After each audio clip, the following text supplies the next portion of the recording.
But even members themselves don't take them serious. I think we need to.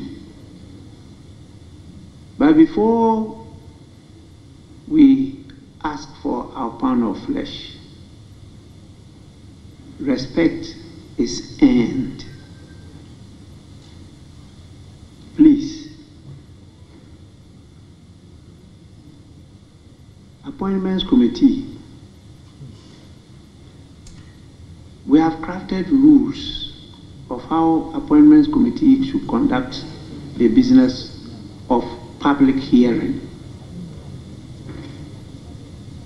That is the term used, public hearing of nominees of the presidents. I'm not too sure there's reference to those rules in what I am witnessing myself.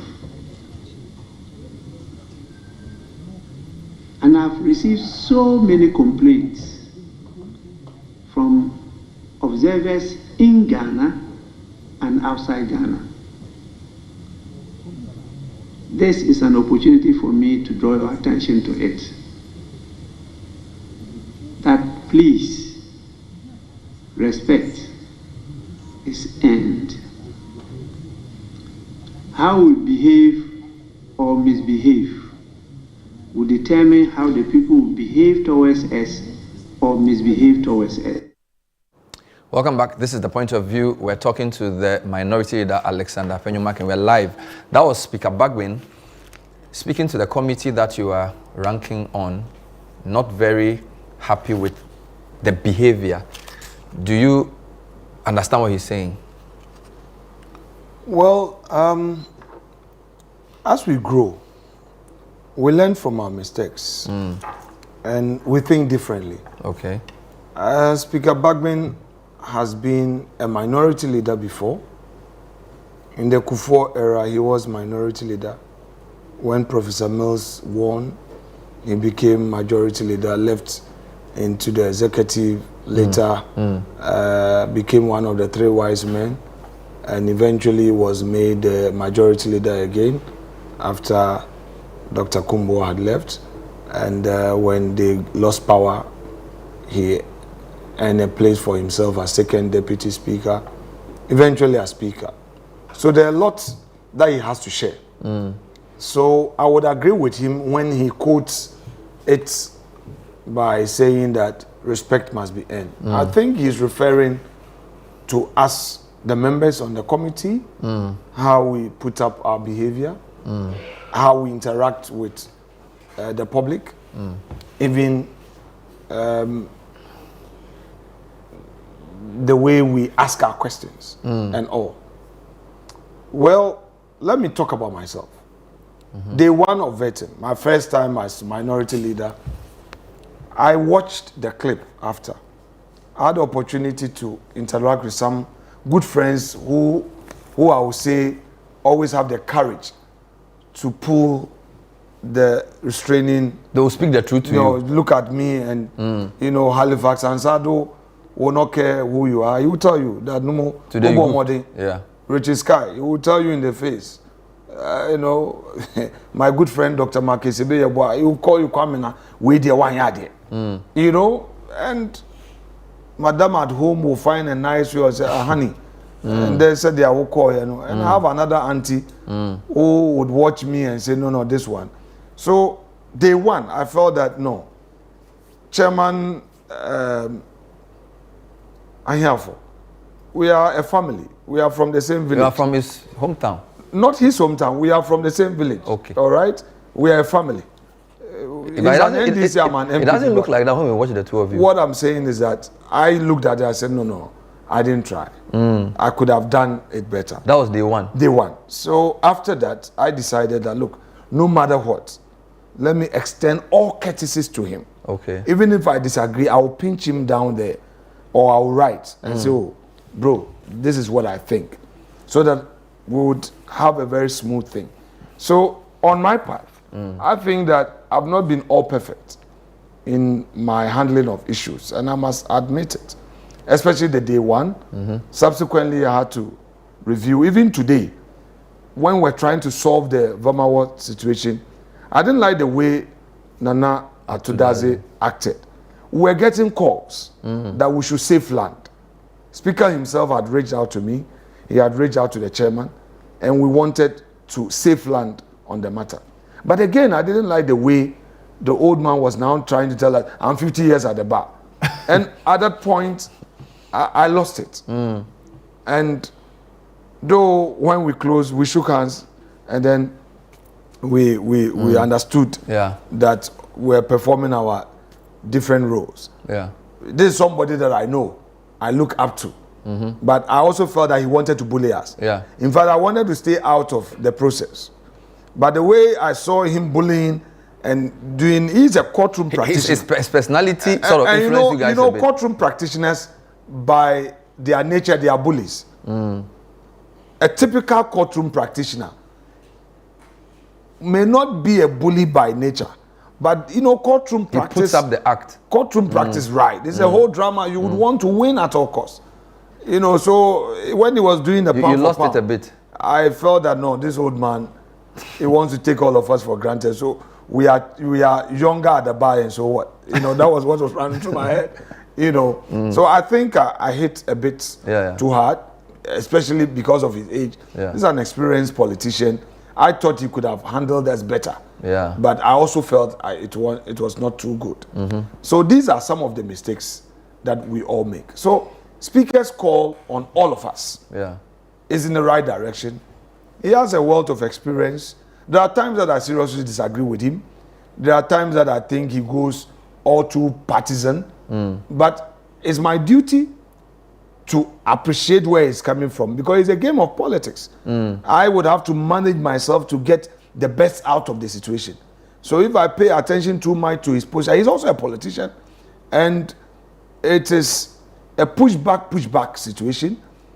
He would also want to make his government look good, but I can also trust Bagbin's objectivity. He can be very objective, and he has a very good human relation. So, right honorable can do something that would upset you, but then on the balance you realize that this man has also been too good to me. So if I overreact, it's difficult to be too angry with him. And he has a way of getting you. Let me ask you a question about the committee. It seems to us who watch from outside that the two sides are both performing, and it looks like you are both sending a message to your base. So, for example, when I watched the first few days, it was like the chair was trying to say, we have a majority and we'll let people know. And you were trying to say, we are not a micro minority, you can't bully us. So basically, it was disruptive, it was uncoordinated, and it was like a storming stage of a relationship, which was difficult to watch. So the feedback you got was right. But it seems as if for 2 weeks, it's not improved too much. It's not as bad as it was, but it still feels like... You mean all of you? Person? No, the whole thing. Let me give an example. When we watched the Muntaka Haruna, and then you and the Che Mensa team with Joe Wise, it was easier to follow from an outside view. There's a lot of shouting here, there's a lot of disruption. For example, up until the Omanibuama and a few vettings, you ask a lot of your questions in between. But I think Omanibuama, you took your time and really grilled. A lot of people feel like it's not as tidy as it was in previous. This is from an optics point of view. Well, they may not be too wrong, but it's a matter of style, okay? Okay. And by the way, when you get on a job the first time, you are bound to make some mistakes as you go along. You now, if you really want to improve, you would watch your yesterday and say, no, this one, you can do it better, and you move on. My respected brother and colleague Ahiafo, this is his first time of being a first deputy speaker. His first time of really chairing an important committee like this, even in public. When they were in opposition, the first 4 years in opposition, he didn't chair a committee. All right? When we were in government for 8 years, he was ranking. For subsidiary legislation. I think subsidiary legislation committee. His focus has always been on lawmaking. So he's not been in that level of authority. Take me on the other side. I got in deputy leader. I mean, our first 4 years in government, I was above no rank. Even at the committee level, I was not in leadership. My juniors were promoted ahead of me. Then in 2021, I was made deputy leader. I had to understudy Che. And then in February of 2024, I assumed the black chair. Ran through some 10 months. Then I'm now in minority leader. The now minority leader, the entire party is looking up to me. I am bound to make some mistakes. Yeah. And this is a party, MPP is a party of equals. People well educated. The base of the party is not the grassroots. The base of the party is the middle and upper class. So you now have to balance it. Are you playing to the gallery? The middle class, no, they don't like that. They want you to come out as very intelligent, knowledgeable, a person who has read, who give a fair representation of what the party's ideology is. You come out as somebody who must be an example. But the grassroots want you to shout. Very well. They want you to fight. So, I always have to balance it. And if you are not careful, you not be yourself. You would always be listening to this person, get upset, you get irritated. Because the vetting started, you have people telling you that, oh, you are doing so well. Then another person say, oh, no. I remember my junior brother, Nick Teko, he sent me a message that, oh, our social media friends are saying that I'm going to the extreme. Hey. Okay. I said, really? Then the next moment, somebody also said that the MPs are being too soft and will not tolerate that. That was the phrase. Will not tolerate that. Oh, wow. What is it? I sat down. Then Buama said, look, be yourself, no matter what you do. And I had to take some feedbacks. Okay. Reach out to some party elders and ask, say, what should I do? They said, look, carry yourself well, you be yourself, do this, do that. I had to reach out, talking to people here and there. I said, all right, that's okay. I take responsibility. I'm the leader of the party for the time being. I will take responsibility for my actions. I know that the party has a middle class base and a grassroots base. It's a grassroots that will win us power, but I should also be careful in how I guide the thought process or the perception held by the grassroots. If the grassroots lead you every time. But it's the middle class that will also finance the party. If you get the middle class upset and they don't finance the party cannot go down to mobilize the grassroots. So if you want to excite the grassroots, you need resources to go and excite them. If the middle class is not happy but what with about the national interest? Oh, but I think it is the interest of the parties that feed into the national interest. They are not always. No, well, that's for another debate.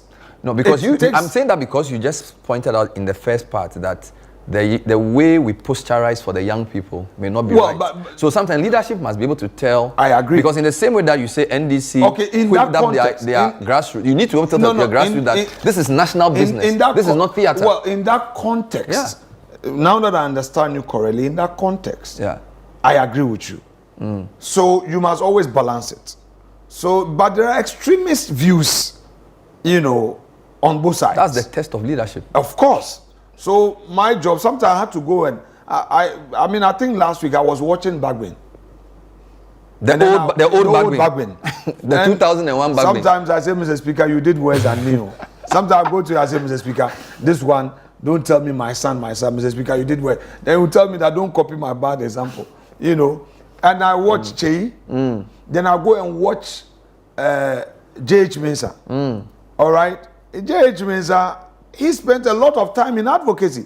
He could be on his feet for 1 hour. I'm sure today, if I stand on my feet for even 30 minutes, there will be insurrection, at the back bench. Will come. They will say that, even my own back bench. They say, why is leader alone speaking for 30 minutes? But J.H. Mensah could be on his feet at the dispatch box, arguing for 1 hour and all that.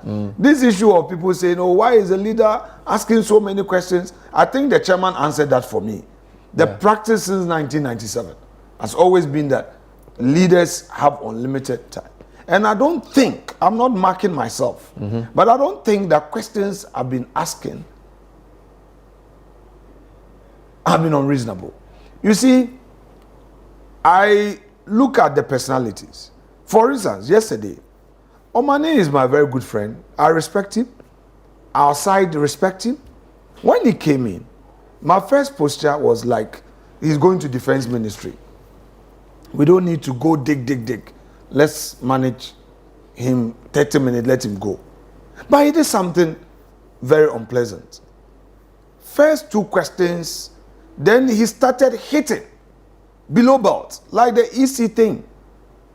I didn't like the way he went after the EC, describing them in very unprintable words, and then concluded by saying that Jemensa is his friend.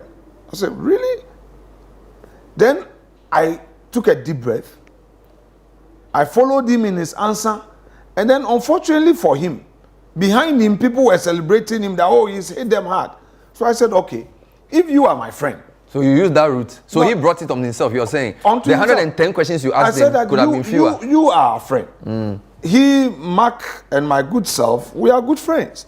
And in fact, before his vetting, Dr. Ayuefri had come to tell me that that is his cousin.